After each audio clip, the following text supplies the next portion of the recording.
Parlimen hari kedua. Mungkin tuan-tuan pun dapat lihat bagaimana sejarah di Parlimen hari ini berubah. Sejarah baru, iaitu setiap hari Selasa Datuk Seri Anwar Ibrahim memberi peluang kepada ahli Dewan, ahli Parlimen untuk bertukar idea, soal jawab dan sebagainya. Cuma sayangnya dari laporan yang kita lihat di kebanyakan media sosial, 3 tokoh utama tak hadir. Muhyiddin Yassin, Hadi Awang dan juga Hamzah Zainuddin, Ketua Pembangkang. Sebab tu Ketua Pembangkang ambillah kesempatan untuk bahas, kalau PM tak betul ke, kerajaan tak betul, bahaslah. Atau ada yang persoalan yang kurang faham, kurang jelas, tanyalah. Tapi nampaknya mereka tidak mengambil peluang itu. Dan kita dapat lihatlah, maknanya kerusi mereka kosong. Kerusi ketiga-tiga tokoh ini kosong. Kenapa kosong pula? Jadi sepatutnya ahli-ahli Perikatan Nasional ni memberi nasihat lah, bagi teguran. Kenapa kesempatan yang cukup bererti diberi peluang oleh Datuk Seri Anwar Ibrahim, Perdana Menteri ke-10, untuk soal apa saja soalan.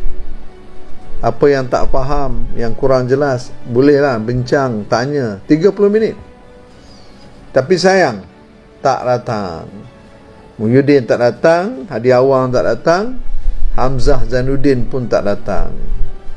Hamzah Zainuddin Ketua Pembangkang, Muhyiddin Ketua Perikatan Nasional, Hadi Awang Timbalan Perikatan Nasional. Jadi 3 orang tak datang. Jadi apa? Awak dah tak masuk ketika itu kan, masa sesi itu. Jadi saya pun tak faham apa yang nak dicontohkan dari 3 tokoh ni. Minta maaf, saya tak berminat langsung nak mengutuk-ngutuk Tok Guru ke, bukan. Tapi ini yang sudah terjadi. Jadi rakyat berhak untuk protes. Kenapa wakil rakyat? Sepatutnya begitulah. Wakil rakyat persoalkan kenapa tak datang, sesi yang penting kenapa tak datang. Itu pun satu. Itu pertama. Tuan-tuan boleh protes, hantar je mesej, apa ni tak datang, YB tak datang sesi penting ni, boleh tanya. Tak datang, apa macam tu? Kata politik, jaga rakyat, jaga rakyat apa? Okey, itu yang pertama. Keduanya, saya perhatikan pihak pembangkang ni tak prepare. Termasuk ada beberapa tokoh yang patutnya orang muda ni dan educated pula, patutnya buat persediaan lah. Tanya yang betul, tapi tak ada persediaan. Saya tengoklah tak ada persediaan. Pembangkang tak ada persediaan. Sekali kena pulas. Satu daripada yang cukup jelas ialah apabila Rafizi Ramli nama tu Wan Saiful, bukan Wan Saiful, siapa nama dia ni, Wan Faisal. Wan Faisal, dia tanya berkenaan dengan dia kata Pakatan Harapan dalam manifestonya menjanjikan PTPTN. Mana ada? Rafizi terus jawab. Jadi macam mana? Hari kedua, jadi nampak sangatlah tak ada persediaan.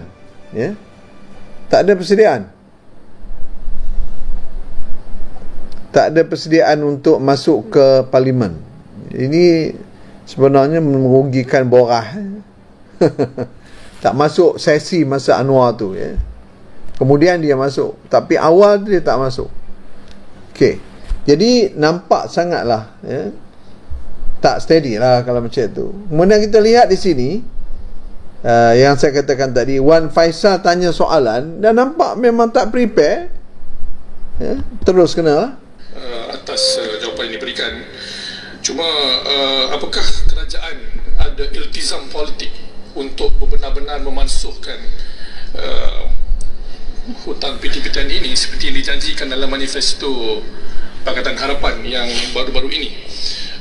Sekarang ini saya pun maklum yang Bermak Pandan, pejuang tegar PTPTN Hang Tuah Jaya merupakan antara aktivis yang benar-benar ingin memperjuangkan PTPTN untuk anak muda. Jadi apakah ada tempoh masa dan juga strategi yang sebenar untuk memasukkan hutang ini? Terima kasih.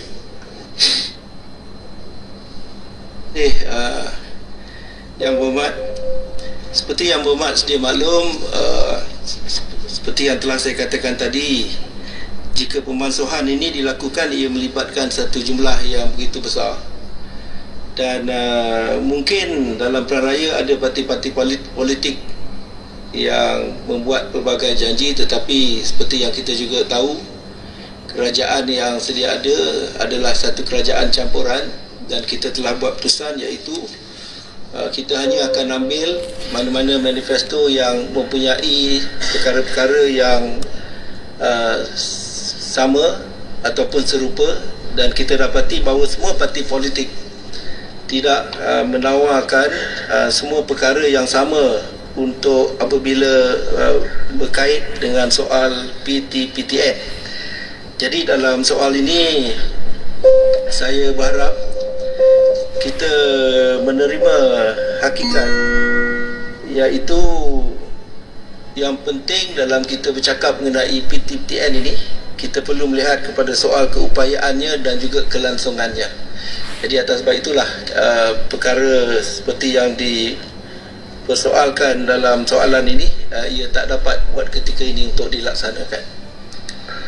Selanjutnya peraturan Dewan, peraturan 36/12. Bentar tadi 36/12. Bacakan apa yang nak dibangkitkan.